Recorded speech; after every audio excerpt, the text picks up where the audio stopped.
Alors, je vous propose qu'on reprenne, voilà, parce qu'on a une après-midi assez dense. Je ne sais pas si tout le monde est installé. Oui, apparemment. Donc, on va reprendre sur la question des troubles spécifiques concernant les jeunes mineurs. Et donc, nous accueillons Madame Ariane Danjaume, qui est psychologue clinicienne, voilà, et qui va nous parler de ces troubles. Bon. C'est bon. Bonjour à tous. Alors, je suis psychologue clinicienne. J'exerce à la maternité de Port-Royal où j'ai eu à prendre en charge un certain nombre de grossesses adolescentes pour des très jeunes filles de 13 à 17 ans. Voilà. Je suis par ailleurs en libéral et à ce titre, je suis correspondante de la Maison de Solène, qui est donc la maison des adolescents. Je remercie la FMJF de m'avoir invitée pour un exercice quand même difficile. J'espère que ça va aller pour votre pause postprandiale et que je vais réussir à vous intéresser un peu quand même. Alors, les conduites à risque à l'adolescence prennent différentes formes selon les contextes sociaux, familiaux, les histoires de vie, les personnalités et les identités sexuées. Des scarifications aux tentatives de suicide en passant par les prises de risques sexuels, les consommations de toxiques, les conduites antisociales ou les troubles du comportement alimentaire, les jeunes filles expriment par des actes extrêmement variés, non superposables à ceux des garçons, un mal-être qui ne peut pas se dire avec des mots, MOTS. Ainsi, les filles extériorisent souvent moins leurs souffrances et posent des actes plus secrets, moins bruyants, que ceux des garçons, même si actuellement les différences tendent à s'émousser. Par ailleurs, il ne faut pas oublier que les prises de risque à cet âge de la vie font partie du processus évolutif normal. Notre rôle de clinicien consiste à repérer les conduites à risque préoccupantes par leur aspect répétitif et une mise en danger trop importante de l'adolescente et à tenter de comprendre leur signification. Cela nécessite avant tout l'instauration d'un climat de confiance avec l'adolescente, mais aussi avec sa famille. Les prises de risque et conduites à risque à l'adolescence, incluant la notion de répétition qui est essentielle, sont des comportements qui se caractérisent par la mise en danger, le degré de conscience de ce danger, pouvant être très variable selon l'individu et le comportement en cause. Ces comportements d'essai ou d'expérimentation peuvent signifier la recherche d'un plaisir, mais aussi une tentative de soulagement. Ils peuvent être le signe d'un malaise extérieur, un moyen d'affirmer son identité, de s'exprimer autrement qu'avec des mots MOTS, toujours, voire, et c'est bien là le paradoxe, une solution pour exister enfin, ne pas mourir et même vivre plus. Ces prises de risque vont se manifester sous différentes formes selon les contextes sociaux, familiaux, les histoires de vie, les personnalités et les identités sexuées. Le poids du genre, les comportements à risque des garçons et des filles sont extrêmement différents. Chez les garçons, il s'agira le plus souvent de mises en scène bruyantes destinées à afficher leur virilité pour en renforcer leur estime de soi et marquer leur place au sein d'un groupe de pairs. On assistera donc à des conduites de transgression, de provocation potentiellement dangereuses au plan physique, consommation de drogue, vitesse, alcool au volant, délinquance, violence physique, suicide, utilisant des moyens radicaux, conduite ordalique dans des jeux de vie ou de mort, etc. Il faut noter que dans certains cas, ces conduites d'affirmation de soi peuvent être considérées comme héroïques par les pairs, voire par la population en général, ou même les médias, notamment quand il s'agit de sports extrêmes. Chez les filles, la souffrance sera plus intériorisée. Celles-ci utiliseront plus volontiers leur corps pour exprimer et amortir cette souffrance, et souvent secrètement, notamment dans les scarifications. David Le Breton souligne que là où le souci de la fille est plutôt d'être unique, celui du garçon est d'être le meilleur. Pour les consommations de toxiques, contrairement à des idées souvent bien ancrées chez les professionnels, en lien avec les enquêtes des années 90, les filles, actuellement, ne sont plus en reste et pas moins consommatrices de toxiques que les garçons. Et pour certains produits, elles peuvent même consommer plus. C'est ce que mettent en évidence les premiers résultats de l'enquête ESPAD 2011, réalisée chez les 15-16 ans. On assiste donc à une nette augmentation de la consommation récente de tabac, depuis 2007. Il en va de même pour la consommation d'alcool. Pour ce qui est des consommations de cannabis, nous tendons également vers un aplanissement des disparités hommes-femmes. Enfin, concernant l'expérimentation des autres produits illicites, amphétamines, cocaïne, crack, ecstasy, LSD, les filles ont rejoint, voire dépassé les garçons. 10% des adolescents de 15-16 ans déclarent avoir consommé un produit illicite autre que le cannabis, contre 9% des garçons. En effet, chez les adolescentes, elle constitue bien souvent un symptôme de mal-être non détachable de son histoire. Les scarifications. Conduite à risque essentiellement féminine, les scarifications seraient en nette augmentation et concernent environ 10% des adolescentes. À l'adolescence, la peau, symbole de l'identité, le moi-peau dans les yeux, est celle qui trahit. Acné, pilosité excessive, rougeur. Il n'est donc pas étonnant qu'elle soit une cible d'attaque privilégiée pour les jeunes filles en mal-être. Ces scarifications sont des incisions cutanées réalisées à l'aide d'objets variés. Ongles, couteaux, compas, cutters, ciseaux, lames de rasoir, morceaux de verre, typiquement chez des adolescentes de 13 à 18 ans. Elles sont le plus souvent effectuées en cachette, soit de façon impulsive, permettant alors à l'adolescente de se soulager dans un moment de trop grande tension, soit de façon préméditée et ritualisée. Elles sont le plus souvent cachées, sous des manches longues, des pantalons longs, et peuvent rester même méconnues très longtemps.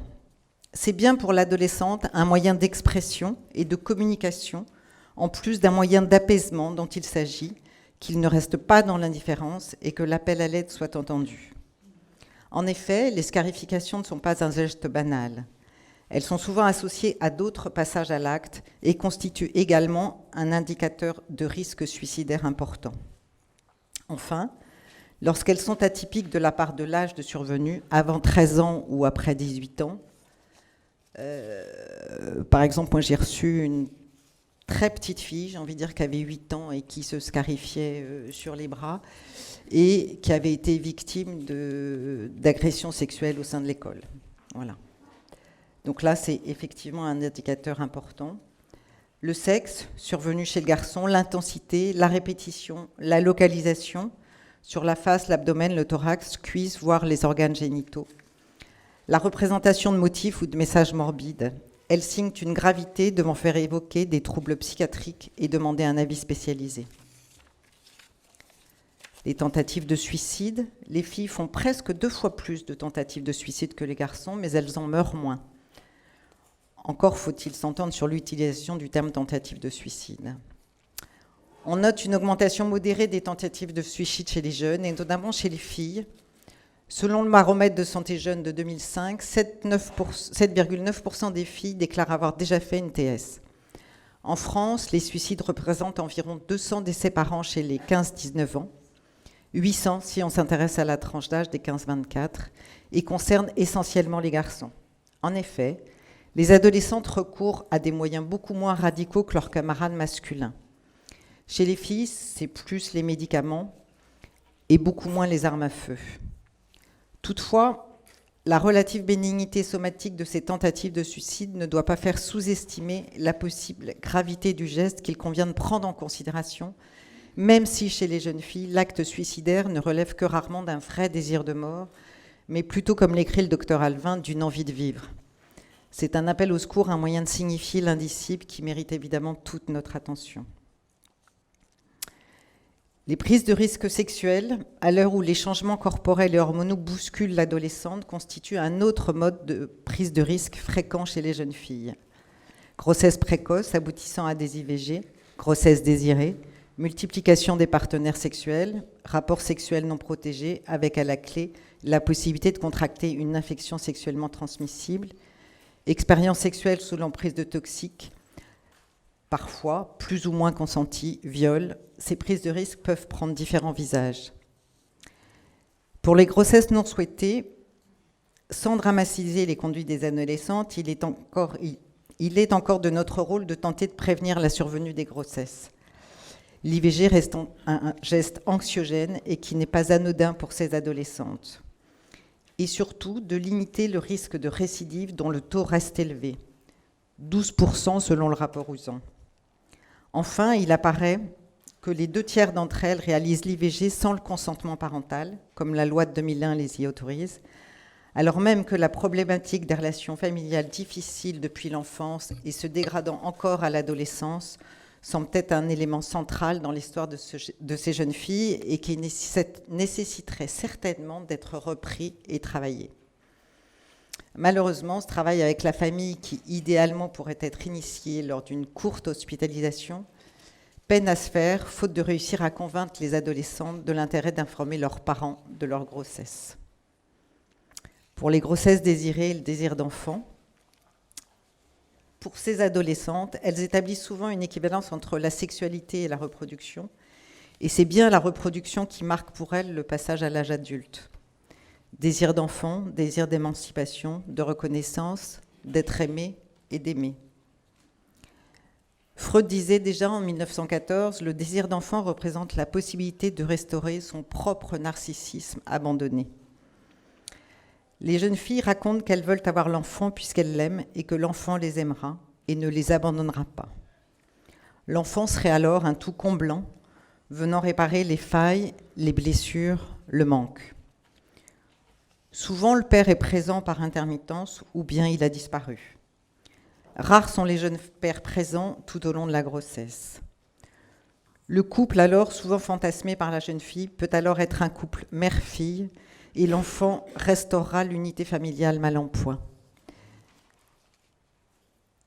Il y a une troisième possibilité qui sont des grossesses non désirées mais dont le terme d'IVG est dépassé. Auquel cas, alors soit à la naissance, la jeune fille décide de garder l'enfant, soit elle décide d'accoucher sous X. Et à ce moment-là, l'enfant est confié à l'adoption. C'est arrivé pour une très jeune fille de 15 ans qui a fait des allers-retours comme ça pendant sa grossesse où au départ, elle souhaitait une IVG, mais le terme était dépassé. Après, pendant le 2e trimestre de sa grossesse, elle l'a investi, elle a fait attention à elle et attention à ce bébé. Et voilà, on avait la sensation que ça allait pouvoir passer, surtout qu'elle était en rupture familiale. Donc elle espérait que cet enfant la ferait réaccepter dans la famille. Et puis, suite à une discussion avec ses parents, elle a compris qu'en fait, l'enfant serait accepté, mais pas elle. C'est-à-dire que la grand-mère était d'accord pour prendre cette petite fille, mais pas sa fille. Donc, vous imaginez la violence. Et donc, au 3e trimestre, on a à nouveau travaillé et élaboré autour, effectivement, d'un abandon, ce qu'elle a fait. Avec une très grande force et... Vraiment, je lui tire mon chapeau. C'était un geste très courageux. Parmi les autres indicateurs de contrôle des conduites à risque sexuelles chez les jeunes filles, on retrouve évidemment la multiplicité des partenaires, la trop grande fréquence des IST et l'utilisation des sites de rencontres de plus en plus fréquentés et de plus en plus tôt.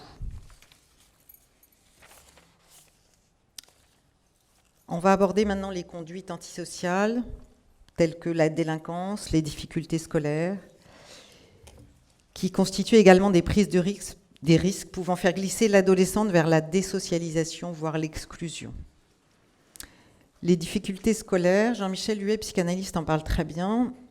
Pour lui, la psychopathologie liée à la scolarité se manifeste sous 3 formes. L'échec scolaire de l'enfance qui perdure à l'adolescence, qui est souvent lié à des difficultés cognitives ou troubles 10 en général, les difficultés transitoires et les difficultés durables. Les difficultés transitoires, ça peut être l'hyperinvestissement scolaire ou un fléchissement scolaire. Alors, j'ai envie de vous dire que pour moi, et ça n'engage que moi, l'hyperinvestissement est beaucoup plus inquiétant que le fléchissement. L'hyperinvestissement, en général, il est présent depuis les petites classes et il se maintient à l'adolescence avec une réussite proche de l'excellence, un contrôle absolument absolu et voilà, pour ces jeunes filles notamment, voilà, si elles ont 19, c'est une catastrophe. Donc là, on est dans une rigidité et un hyper-contrôle de tout qui peut révéler à la fois un désir de sortir de l'enfance, dans le sens où elle pense calquer au désir de parents par cette excellence, et puis ça leur évite aussi de penser à autre chose, hein, et notamment au corps qui change, avec souvent une maturité en décalage, c'est-à-dire qu'elles ont comme ça d'excellents résultats. Alors en général, je vous dresse un tableau un peu caricatural, mais en général, elles font du cheval. En général, elles ont des troubles du comportement alimentaire associés, elles ont très peu d'amis, elles sont assez isolées. Le fléchissement scolaire, il succède en général à une scolarité jusque-là sans histoire. Et en ce qui me concerne, il reste normal à ce moment. Voilà, il y a, au niveau de la classe de 4e, 3e, voilà, il y a un petit désinvestissement scolaire pour un investissement sur les pairs. Mais s'il ne perdure pas, voilà, c'est pas plus alarmant que ça. Les difficultés durables, c'est les échecs scolaires massifs, jusqu'à parfois l'abandon définitif de la scolarité, et les phobies scolaires. Dans les phobies scolaires, ce qu'on appelle phobie scolaire, il y en a différents types, mais je vais vous en dire 2 mots sur 2. Il y a la phobie du lieu et de l'enfermement, c'est-à-dire de l'institution scolaire au sens général du terme, où elles ne peuvent plus aller au lycée. Il y a une impossibilité avec des syndromes psychosomatiques qui apparaissent, des crises de panique, des crises d'angoisse, il peut y avoir des vomissements. Pour ces jeunes filles-là, ce qu'il est intéressant de travailler, c'est qu'il n'y a pas de désinvestissement du savoir. Donc il existe un certain nombre de possibilités, notamment des lycées spécialisés qui peuvent accueillir ces jeunes filles de façon adaptée, ce qui leur permet de continuer leur scolarité et de finalement continuer à leur donner à manger. Pour les autres, pour ce qui est les phobies du savoir, c'est beaucoup plus difficile parce qu'à ce moment-là, c'est vraiment un désinvestissement scolaire. Et là, il faut rechercher ce qui s'est passé dans la famille, dans les années, dans l'année qui vient de passer. Et c'est souvent lié à un trauma qui n'a pas du tout été travaillé et pas du tout élaboré. La délinquance... Ça, je pense que vous êtes à peu près au fait. Ces actes reflètent le besoin de contester et de remettre en question les limites sociales et morales. Les chiffres policiers de l'Observatoire national de la délinquance et des réponses pénales font part d'une mise en cause de plus en plus fréquente des filles mineures pour des faits de délinquance. Il existe en particulier une hausse sensible entre 1996 et 2009 du nombre de mineures filles mises en cause pour des violences aux personnes, même si elles restent toutefois majoritairement impliquées dans des atteintes aux biens. Les filles représentent 15,5% du total des mineurs mis en cause pour un délit, contre 9,9% en 1996. Même si pour 10 mineurs mis en cause dans un vol avec violence, seul un est une fille. Il semble que la frontière entre le genre s'aplanisse, les conditions et modes de vie des filles et des garçons tendant à se rapprocher. Pour la sociologue Colline Cardy, cette impression reste à relativiser car la difficulté que nous avons à penser la violence des filles fait qu'elle choque davantage que celle des garçons et est peut-être de moins en moins tolérée, entraînant des réponses plus bruyantes et statistiquement plus repérées, alors qu'avant c'était l'inverse.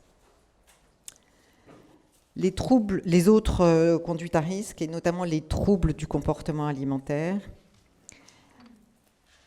Il peut s'agir de conduites alimentaires temporairement modifiées, comme des repas sautés, des grignotages excessifs, des sélections d'aliments. Fréquentes et sans gravité, elles se voient aussi bien chez les filles que chez les garçons et sont en lien avec les modes de vie des adolescents. Les volontés d'afficher leurs préférences, leurs tentatives d'autonomisation et la rencontre des pairs, repas fast-food, etc.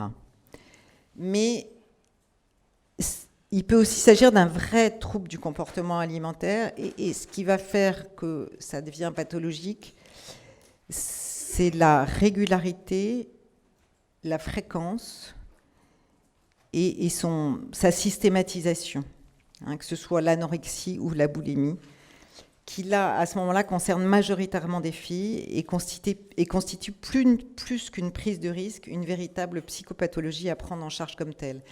Alors, c'est ce que je vous disais tout à l'heure, c'est souvent accompagné d'excellents résultats scolaires, d'hyper-investissements sportifs. C'est-à-dire que c'est des jeunes filles qui sont excellentes, dans l'excellence. Et qui, comme ça, petit à petit, vont diminuer leur alimentation, elles vont devenir de plus en plus sélectives, et finalement, par quasiment ne plus rien manger. Et là, ça nécessite vraiment une hospitalisation. La boulimie, c'est pareil, c'est-à-dire que ce qui va faire la pathologie de la boulimie, c'est-à-dire que c'est l'intensité des crises, leur régularité, et le fait que ce soit l'absorption de choses totalement indéterminées, c'est-à-dire qu'elles sont capables de vider non seulement le frigidaire, margarine inclus, au placard de la cuisine, y compris les conserves, et c'est assez impressionnant. Hein. Les fugues, parmi les conduites à risque particulièrement préoccupantes, nous aurions pu également citer les fugues, véritable passage à l'acte, le plus souvent impulsif, parfois répété et signe d'un mal-être important. Une adolescente à conduite suicidaire sur 2 a préalablement fait une ou plusieurs fugues. Donc ça aussi, évaluer le risque suicidaire. Hein. Pourquoi ? Parce que la fugue, c'est une fuite en avant et elle signifie souvent une rupture évidemment violente avec abandon des liens familiaux. Et là, on est effectivement très inquiet sur l'attentat à sa vie. Enfin, c'est assez fréquent. Alors, il y a une autre conduite à risque dont on parle très peu, mais qui est l'arrêt des traitements. Les arrêts de traitement en cas de pathologie chronique. En effet, alors ça peut se présenter par exemple pour les jeunes qui sont diabétiques ou qui sont notamment séropositifs. La mauvaise observance des traitements chez les adolescents malades peut signer une tentative de réappropriation de son corps malade, une conduite d'essai visant à mieux connaître et comprendre sa maladie, en vérifier la véracité et en connaître les symptômes qui n'existent plus sous le traitement, et donc à contrôler que le traitement qu'on lui donne est effectivement bien nécessaire.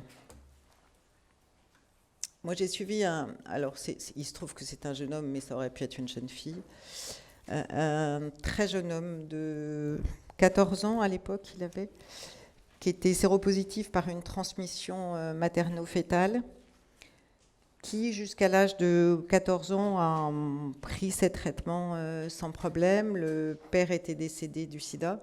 La maman était effectivement séropositive. Lui était l'aîné de la fratrie et donc il avait été contaminé. Et il avait eu un petit frère qui n'avait pas été contaminé parce qu'à ce moment-là, la maman avait été mise sous traitement. Donc lui contaminé, son petit frère pas contaminé. Et Nico, je vais voilà, lui donner un nom, a commencé à décrocher de ses traitements parce qu'il en avait marre, parce qu'effectivement le traitement par antirétroviraux a des effets délétères et notamment ce qu'on appelle des lipodystrophies, c'est-à-dire des apparences de masse graisseuse extrêmement disgracieuses, qui peuvent apparaître sur les bras, au niveau de l'abdomen, un peu partout. Et lui voulait être moniteur sportif. Donc il faisait beaucoup de sport et donc l'apparition de ces masses de graisse le dérangeait beaucoup, questionnait beaucoup les autres. Donc il a arrêté de prendre son traitement. Alors, on l'a accompagné avec l'équipe VIH+, de la maternité. On a réussi à pallier pendant 1 an. Et puis, au bout d'1 an, il a à nouveau arrêté son traitement, qu'il n'a plus jamais repris. Et il est décédé du sida. Voilà. Donc, il faut savoir que ces arrêts de traitement peuvent être létaux. Hein. Et il n'y a pas eu possibilité, notamment pour lui, de travailler avec la mère. Le seul avec qui on avait pu passer le lien était le petit frère, qui a fait tout ce qu'il pouvait pour que Nico continue à prendre son traitement, mais ça n'a plus fonctionné au bout d'un moment. Alors, je suis désolée de vous avoir plombé avec cette histoire, mais c'est une réalité, et là, vraiment, il faut être vigilant. Alors, en conclusion, ce catalogue non exhaustif des conduites à risque chez les jeunes filles montre qu'elles sont extrêmement variées et souvent intriquées. C'est en instaurant une relation privilégiée avec l'adolescente, basée sur la confidentialité et la confiance, que l'on pourra prétendre aborder avec elle des sujets aussi variés que son bien-être général, les consommations de toxiques, son alimentation, les idées suicidaires, les relations amoureuses, etc., etc. Toutefois, il ne suffit pas de vouloir dépister et éradiquer ces conduites à risque, mais plutôt de tenter de comprendre le sens de la recherche du risque, sous peine de voir apparaître d'autres symptômes. C'est-à-dire qu'effectivement, elles sont super futées, ces ados. Elles sont super malines, donc elles vont passer à autre chose. Si on voit qu'on s'attaque à un truc, elles vont basculer sur un autre symptôme. Cela implique un travail avec la famille, car quel que soit le type de prise en charge, on retrouve quasiment constamment chez ces jeunes filles des difficultés relationnelles et de communication avec les parents. Et j'ai presque envie de vous dire avec la mère en particulier. Elles ne sont pas seulement liées à l'incompréhension de la famille face aux actes de leur adolescente, mais elles sont souvent préexistantes aux prises de risques et s'aggravent, parfois jusqu'à la rupture complète. Enfin, comme le signalent les psychanalystes Françoise Duparc et Sévacile, il y a aussi des risques à ne pas vouloir prendre de risques. Le risque de la répétition monotone, de l'ennui, de la perte de tout idéal, bref, le risque de la mort psychique. Il ne s'agit donc pas, avec ces adolescentes, d'atteindre le risque zéro, mais de les aider à tester les limites. L'essentiel est avant tout de maintenir un lien, d'accompagner et de soutenir elles et leurs parents.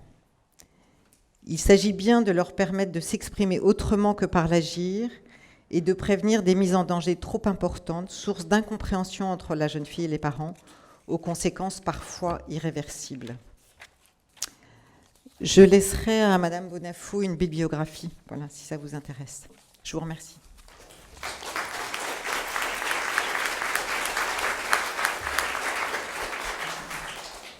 Alors, je sais, on peut prendre une ou deux questions, je pense. Je ne sais pas si... Non, tout le monde est plombé.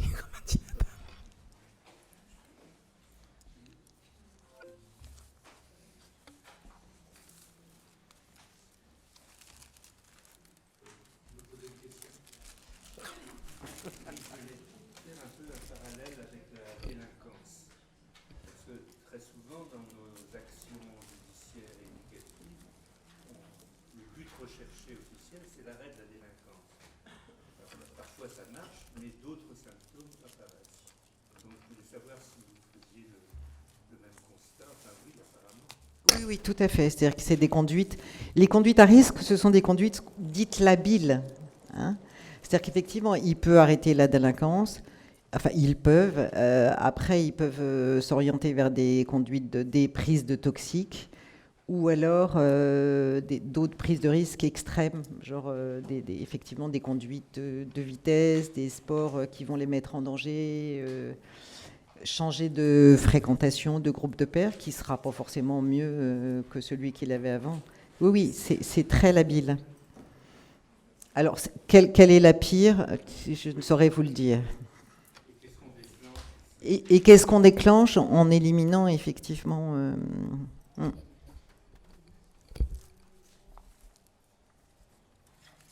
Merci beaucoup. Donc, s'il n'y a pas d'autres questions... Nous allons maintenant accueillir M. Gruas, qui est directeur général de l'association Dr Bru, et qui va nous parler de la maison d'accueil Jean Bru à Agen, qui est une structure d'hébergement pour mineurs victimes d'abus sexuels intrafamiliaux. Oui, bonjour. Je suis très content d'être parmi vous pour vous parler de ce projet. Votre journée s'intitule « Le défi des filles ». Et j'ai un peu modifié le titre du coup, pour mon intervention, M. Gebler. Je dis « Le défi des filles de la maison d'accueil Jean Bru, faire pièce au chaos et au désordre ». Vous entendez très mal. Alors, il y a plein de micros. Est-ce que là, vous entendez mieux? Non.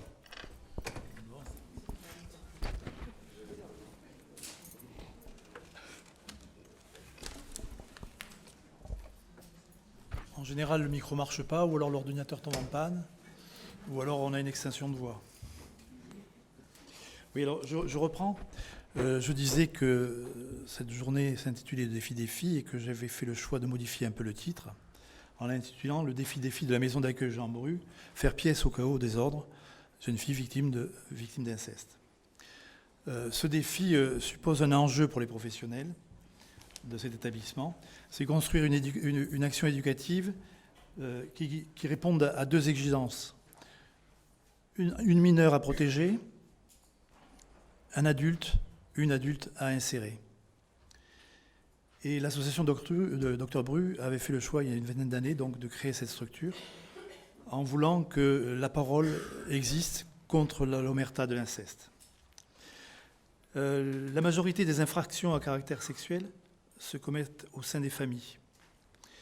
La famille génère des liens complexes et violents entre les membres qui la composent, et c'est dans cet espace intime que s'exercent des violences sexuelles susceptibles d'entraver longuement le développement des enfants et des adolescents qui subissent cette violence et qui l'ont subie.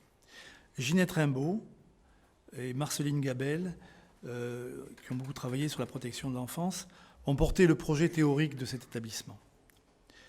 Ginette Rimbaud qualifiait l'inceste de tentative de meurtre de l'identité qui occasionne un chaos psychique, éducatif et social. C'est en réponse à cette violence que Nicole Bru, donc enseignement propriétaire des laboratoires UPSA, crée une association qu'elle dote de moyens immobiliers et financiers afin de créer un dispositif d'accompagnement en internat pour des jeunes filles nécessitant une prise en charge éducative et thérapeutique. Et à ce jour encore, c'est le seul établissement de ce type accueillant, donc, dans le cadre de la protection de l'enfance, des jeunes filles victimes de violences sexuelles intrafamiliales, et la raison de l'admission est justement cette agression. Le choix de cette organisation présente certains risques, parce qu'il y a le risque pour ces jeunes filles, un risque de suraliénation au statut de victime, un risque de stigmatisation, voire de relégation, et un risque de repli sur soi. C'est à ces trois risques que l'équipe éducative doit faire face. Donc, nous mettons en œuvre dans cette structure une prise en charge, on va dire spécialisée, qui s'appuie sur 3 points. La reconnaissance singulière de la jeune fille par la qualité de l'écoute qui lui est accordée, une compréhension institutionnelle de sa parole en tant que victime, mais aussi bien sûr de ses besoins réels en tant que sujet social, une action et un travail sur les liens avec le milieu d'origine, tant avec sa famille qu'avec les professionnels concernés. Cette prise en charge est assurée par 2 équipes, une chargée de l'accompagnement au quotidien, une autre chargée du travail donc avec les membres non agresseurs de la famille. Le paradoxe fondateur de la spécificité de cet établissement, c'est de rassembler dans un même lieu, dans un même espace, dans une même organisation, le semblable pour faire émerger la singularité. La seule reconnaissance des violences subies, que confirme en général la décision de séparation, de placement, la mesure éducative, le jugement, ne peut suffire.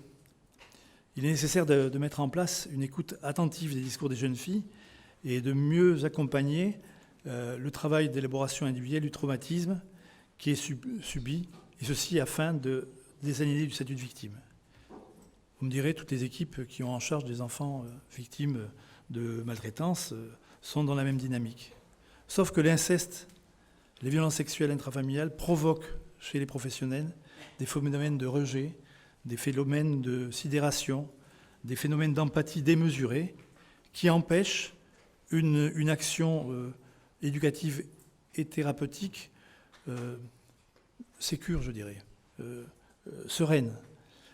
Pour avoir travaillé dans d'autres établissements, je sais que souvent les professionnels de la protection de l'enfance sont démunis pour la prise en charge d'enfants victimes d'inceste et on commet beaucoup de maladresse.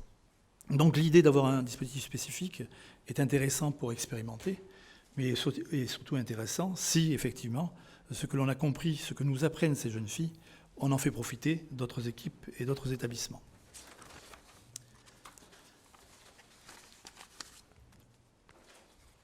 Le fait d'accueillir dans un même lieu des jeunes filles ayant vécu les mêmes violences permet, c'est ce que nous avons compris, ce qu'ont compris les professionnels de l'établissement, une parole libérée d'une partie de la honte qui est liée à ce traumatisme et qui évite les mécanismes habituels de déni ou de répétition que l'on repère dans les structures, je dirais, plus généralistes. La prise en charge proposée vise essentiellement à se libérer de l'aliénation du statut de victime, de l'identité de victime.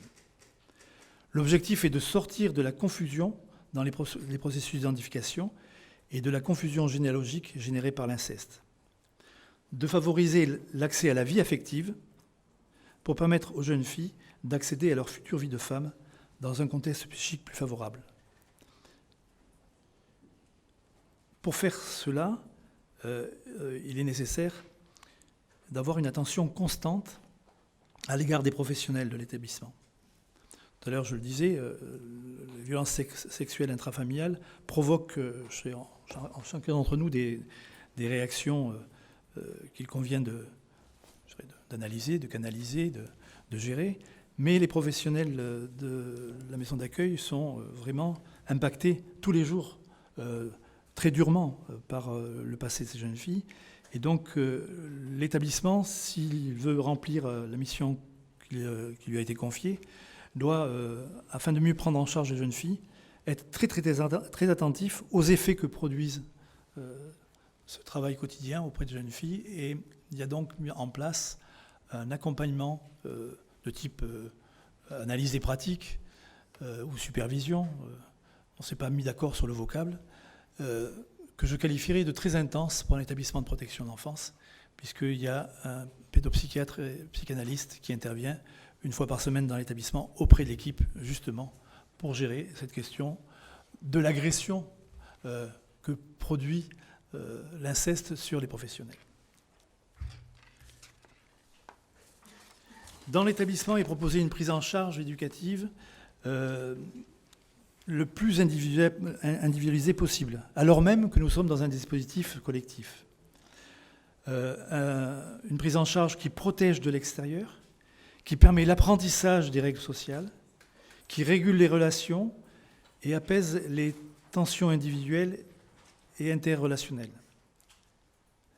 Un point important a été expliqué par les jeunes filles accueillies, la nécessité, ça a été évoqué ce matin à plusieurs reprises, la nécessité d'avoir un lieu, un espace privatif dont l'intimité est garantie. Et la prise en charge dans les établissements de protection de l'enfance, malheureusement, souvent, ne garantissent pas l'intimité. La maison d'accueil Jean Bru, chaque jeune fille a sa chambre, chaque jeune fille a la clé de sa chambre, chaque jeune fille a dans sa chambre une salle de bain, une salle de douche, chaque jeune fille a dans sa chambre des toilettes. Et l'accès à la chambre est géré par la jeune fille, elle a sa propre clé, et entre autres, dans le règlement de fonctionnement de l'établissement, il est indiqué qu'elle ne peut pas accueillir dans sa chambre une autre jeune fille de l'établissement sans en avoir demandé la permission à l'équipe éducative. L'objectif étant vraiment de préserver son intimité. De même, par exemple, le prêt de linge entre jeunes filles n'est pas autorisé, toujours pour la même démarche, toujours dans la même idée de préserver l'intimité. Donc cette question de l'intimité, elle est posée aussi par la question du soin. Les soins psychiques ont lieu à l'extérieur de la structure, soit avec l'équipe de santé mentale publique qui travaille autour de l'établissement, qui travaille sur le territoire, soit avec des médecins ou psychiatres ou des psychologues libéraux de la ville d'Agen qui prennent en charge donc les jeunes filles qui y sont accueillies. Autre point important, c'est accompagner le parcours judiciaire de la jeune fille, qu'il soit au pénal ou au civil, quelle que soit son issue, que ce soit sans suite, que ce soit service par un non-lieu, accompagner ce parcours pénal, expliquer, toujours reprendre l'histoire, reprendre les étapes, réexpliquer ce qui s'est passé dans le cadre de l'audience éducative, réexpliquer ce qui s'est passé lorsqu'on a été auditionné par les services de police ou de gendarmerie, tout le temps redonner le sens de ces démarches. Et pour faire cet accompagnement, donc, il y a une équipe qui est dédiée à ce travail, une partie des professionnels qui est dédiée à ce travail.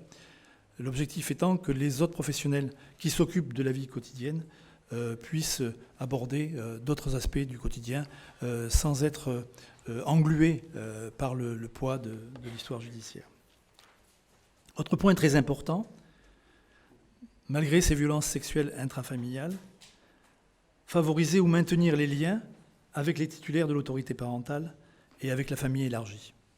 C'est un point très important parce qu'un jour ou l'autre, ces jeunes filles retourneront dans leur famille. Un jour ou l'autre, elles voudront revivre auprès de leur agresseur lorsqu'il sera sorti de détention. Et donc, il est important de préparer ce retour dans la famille et de lui donner entre guillemets, les armes nécessaires pour pouvoir faire face. Autre point très très important, il nous semble, c'est de veiller à la bonne articulation avec tous les professionnels du milieu d'origine afin de permettre des allées et venues ou un retour donc dans des conditions apaisées. Cette question d'articulation avec tous les professionnels, c'est le travail que l'on devrait faire en protection de l'enfance, que tous les établissements devraient faire en protection, avec les services d'AMO, avec les services de la PJJ, avec les services de l'ARS, les ITEP, etc. C'est-à-dire harmoniser l'intervention, articuler les pratiques, rappeler toujours la fonction et la tâche de l'autre et repréciser en permanence ses objectifs. Donc cette articulation, dans le cas de l'inceste, est vrai, je dirais, quasi primordiale, parce que, comme je l'ai expliqué tout à l'heure, l'inceste fait réagir les professionnels de façon, on pourrait peut-être dire passionnelle, et de fait, le professionnalisme en souffre un peu. La première rencontre est l'occasion de commencer, la première rencontre avec la jeune fille est l'occasion de commencer le parcours de la prise en charge. Première chose, c'est que les jeunes filles qui vont être accueillies à la maison d'accueil, alors elles proviennent de toute la France, il n'y a pas de limite géographique posée. Nous accueillons des jeunes filles de la région parisienne, nous accueillons des jeunes filles du Grand Sud-Ouest, de Charente, d'un peu partout, dans tous les départements. L'idée, c'est cette distance géographique, des fois elle est nécessaire, donc il faut travailler avec ça. Et l'accompagnement, eh bien, il peut se faire par différents moyens. Les moyens modernes maintenant nous facilitent notamment notre tâche, mais il y a aussi des avions, il y a aussi des trains, et c'est vrai que les moyens de la maison d'accueil permettent de se déplacer et de faire ce travail. La question donc de la première rencontre, ce qui est recherché, c'est de repérer si la jeune fille a bien compris ce qu'on lui propose. Si elle a bien compris le mode d'accompagnement, le mode d'aide que l'on va essayer de mettre en place auprès d'elle. Qu'elle soit d'accord, qu'elle ne soit pas d'accord, c'est tout le problème des décisions en protection de l'enfance. Le travail des intervenants de la protection de l'enfance, c'est de rechercher l'adhésion des familles et l'adhésion des mineurs aux mesures qu'on leur propose, aux mesures d'accompagnement qu'on propose. Et cette recherche d'adhésion, elle doit être pas au moment de l'audience ou de la signature du contrat d'accueil provisoire dans le bureau du cadre de l'aide sociale à l'enfance. Cette recherche d'adhésion, elle est en permanence tout au long du placement. C'est un travail permanent et ça permet de redonner toujours du sens à l'aide qui est proposée. Et ça permet aussi aux jeunes filles de s'approprier ce projet. Cette adhésion, nous la savons indispensable, mais elle ne peut être immédiate et donc doit être recherchée tout le temps de la prise en charge. Alors, cette dynamique de recherche d'adhésion, dans le cadre du travail de supervision, fait l'objet d'un travail d'analyse auprès des professionnels de compréhension. Ça permet de réduire les postures de rejet que l'on rencontre parfois chez les aidants lorsqu'ils sont confrontés aux incivilités, au passage à l'acte et aux confrontations verbales et physiques. Dans cet établissement, comme dans d'autres, mais dans celui-ci, les passages à l'acte, il y en a souvent, scarifications, des mises en danger, des prises de risques irrationnelles, irraisonnées. Autant d'incidents qui révèlent la fragilité et le mal-être de la jeune fille. Charge pour l'équipe éducative d'ajuster la prise en charge proposée, d'ajuster et de ne pas rejeter. Dans cet établissement, les sorties sèches du dispositif sont interdites. C'est-à-dire qu'une jeune fille qui arrive au bout, qui met à mal l'équipe éducative, certes, elle devra peut-être partir de l'établissement pour que le groupe de jeunes filles puisse souffler, que l'équipe éducative puisse souffler et repartir sur quelque chose, mais elle ne repartira pas dans l'heure ou dans la semaine qui suit, elle repartira avec un projet qui aura été élaboré et construit. Et on demande à l'équipe éducative de tenir bon, je dirais de tenir bon coûte que coûte. J'ai évoqué rapidement tout à l'heure la question du suivi psychothérapeutique à l'extérieur. Ce suivi hors les murs garantit pour les jeunes filles la confidentialité d'un espace de parole thérapeutique. L'espace de vie est ainsi séparé de l'espace pour se soigner. La spécificité du trauma de l'inceste induit la confusion identitaire et généalogique et obère les capacités à se reconnaître comme sujet humain. Cet accompagnement thérapeutique ne peut fonctionner que si l'environnement thérapeutique qui est proposé par les professionnels garantit le respect de la parole et la qualité de l'écoute.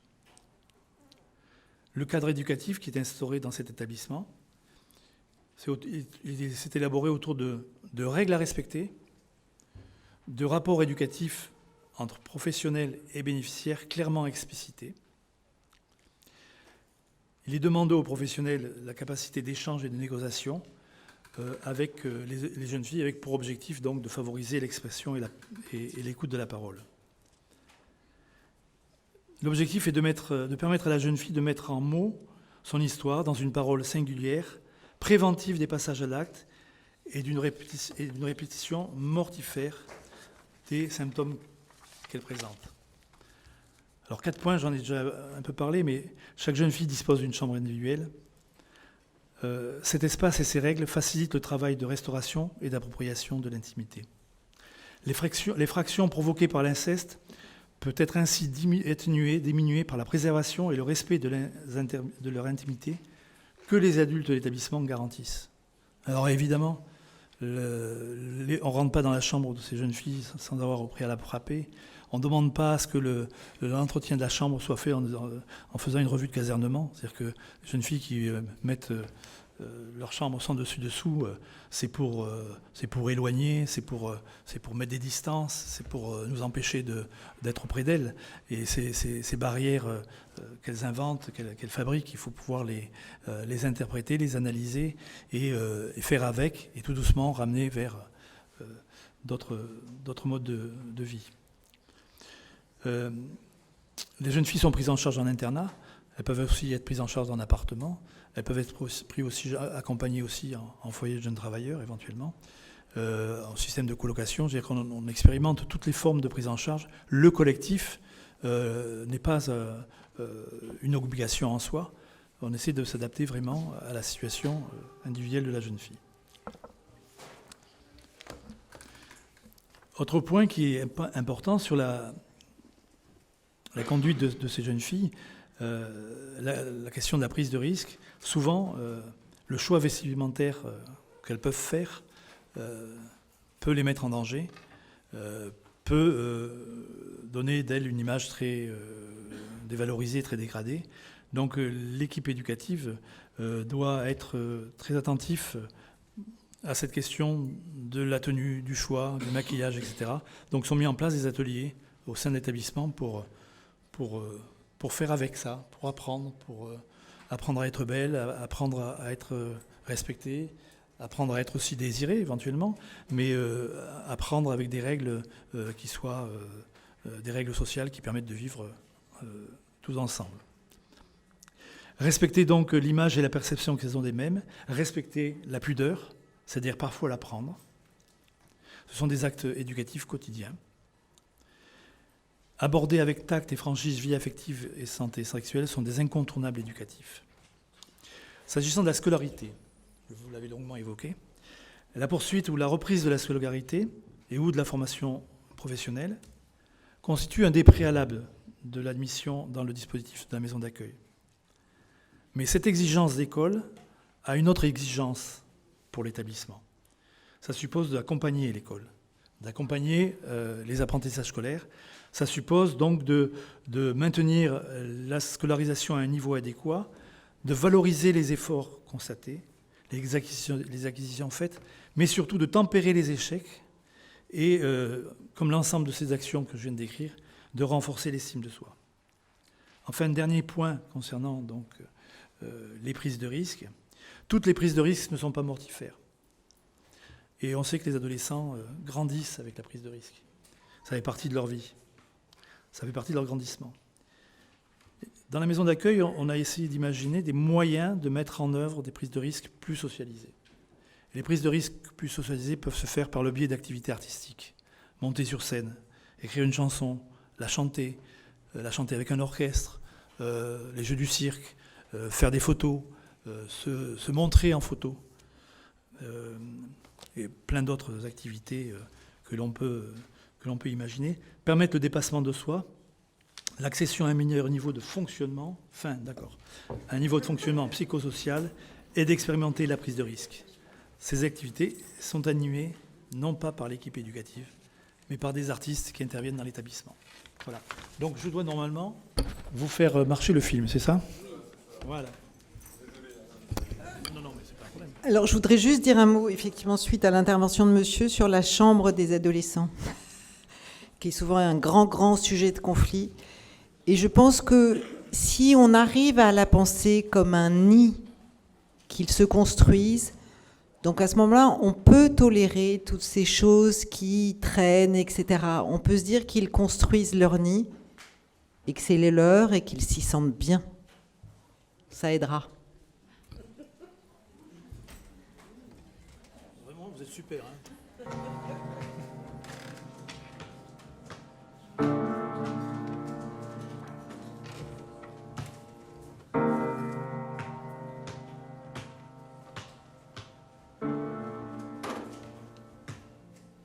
Avec mon père, ça s'est passé de mes 6 ans jusqu'à mes 9 ans.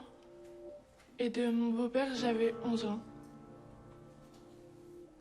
Mon père, il a pris 18 ans de prison avec obligation de se faire soigner. Ma mère n'a pas su me protéger des agressions que j'ai eues après l'histoire de mon beau-père parce qu'elle ne me croyait pas. Donc du coup, j'ai été placée, peut-être qu'elle ne le sait pas, mais je n'ai plus confiance en elle. Parce que sa propre mère ne pas croire sa fille, c'est dur pour moi. Ma mère se renferme sur elle-même. Elle se confie pas. Elle se confie pas assez. J'avais peur de ma mère. J'avais peur de tout. Je savais pas quoi faire. J'ai eu beaucoup de souffrances. Comme a dit ma référente, je suis arrivée en toute petite miette. Et les miettes se reconstruisent. C'est-à-dire reconstruites de A à Z. Là, je suis reconstruite de F à Z, c'est tout.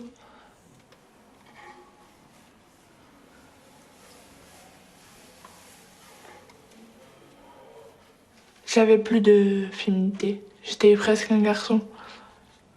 Je prenais pas soin de moi. J'étais pas bien. Mais aujourd'hui, j'ai tout retrouvé. J'ai même refait ma garde-robe. Mais c'est pas ça qui me change les idées. J'ai toujours une peur en moi. Et j'arrive pas à l'expliquer. Même à l'enlever.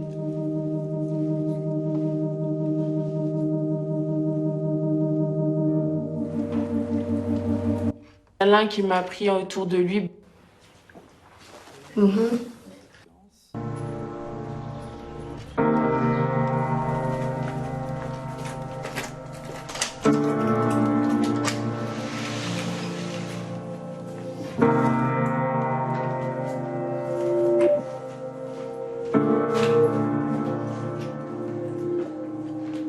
Demain, j'ai ma convocation chez le juge pour savoir si je reste encore. Je suis pas prête du tout à revenir chez ma mère. Parce que tu peux pas revenir dans une maison où j'ai vécu des cauchemars. Moi, j'attends juste que la juge me dise 1 an ou 2 de plus, parce que 1 an, ça me suffit pas. Il faut au moins 3-4 ans pour oublier cette histoire. Ma mère, elle a jamais été là pour moi. Si elle m'écoute, je m'en fiche, parce que elle m'a jamais protégée. Et ça, j'ai jamais su lui dire. Si je reste, je serai contente parce que je peux pas quitter tout du jour au lendemain. Parce que je suis pas du tout prête. Pas du tout.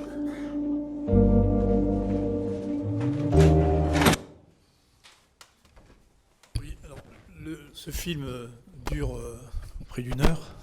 Évidemment, on n'a pas le temps de le regarder. Il va bientôt être diffusé sur la télévision publique en septembre. Les jeunes filles ont été évidemment... on leur a demandé la permission de pouvoir les filmer, si elles étaient d'accord, etc. Les parents aussi. La protection judiciaire de la jeunesse nous avait conseillé sur ce projet et les services du département nous ont donné leur accord. Ce qui nous a frappé dans cette expérience, c'est leur capacité d'analyse, leur capacité de dire. Je crois qu'elles sont vraiment expertes de leur histoire et qu'elles nous apprennent beaucoup de choses tous les jours. Voilà, je vous remercie.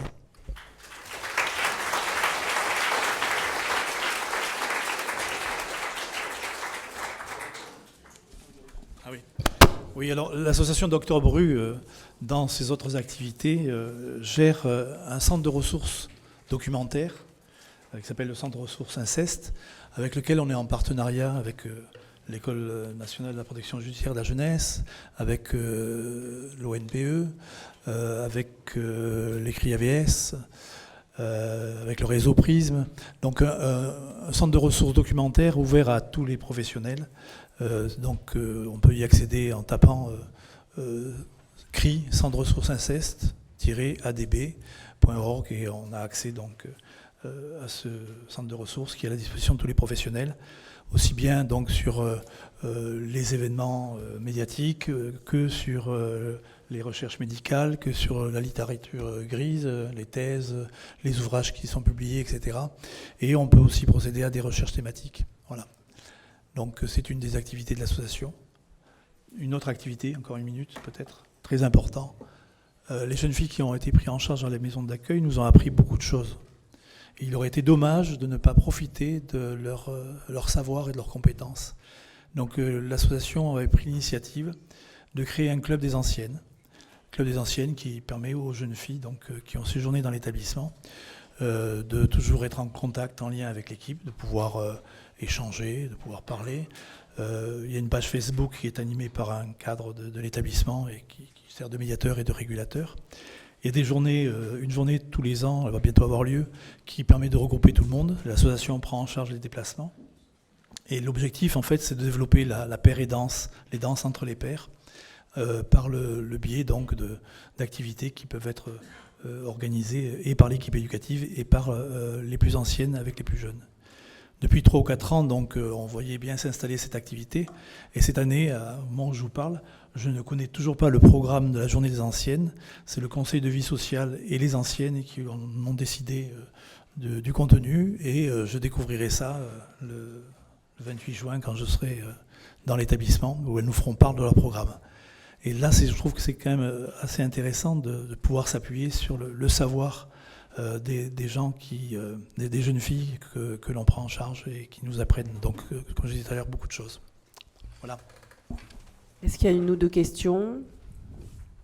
Non. J'ai une question. Donc, oui.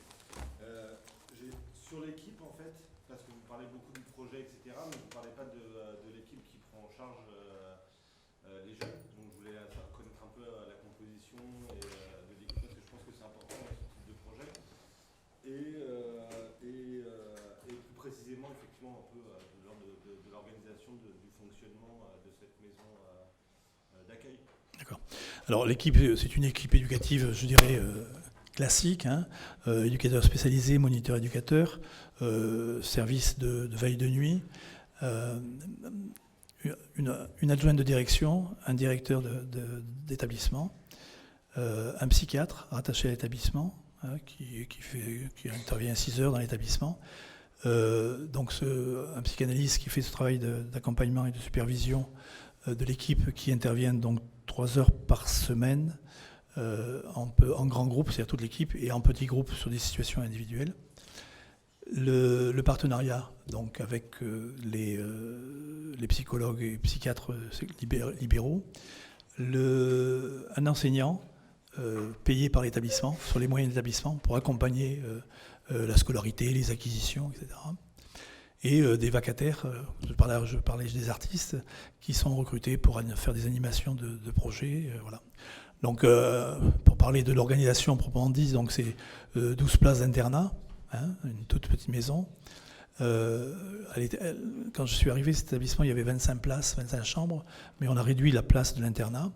Et donc, il y a des appartements sur l'extérieur, sous le principe de la colocation.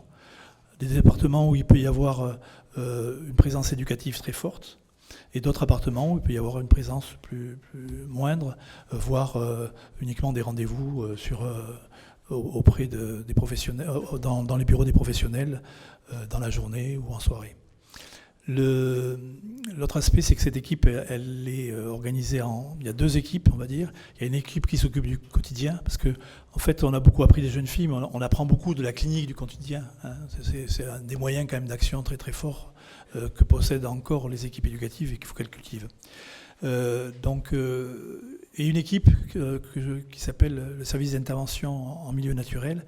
Donc cette équipe éducative va avoir les relations, va travailler auprès des familles, auprès des équipes d'ASE, auprès des tribunaux, auprès de la PJ, etc.